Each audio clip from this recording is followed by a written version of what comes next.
almost dropped my guitar. That would be bad.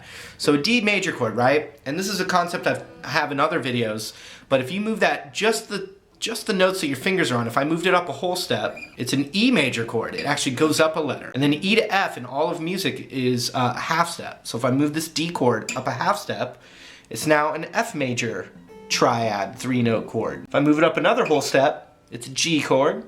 Another whole step, it's an A chord. Another whole step, it's a B chord. And then B to C is a half step in music as well. So I move that up a half step, now I have a C chord. So you can substitute your regular chords with this D shape, and it's really great when you're playing with another guitar player. Like if one guy's playing this G chord right here, you could take this D chord, D, E, half step to F, whole step to G, and I can play this one instead.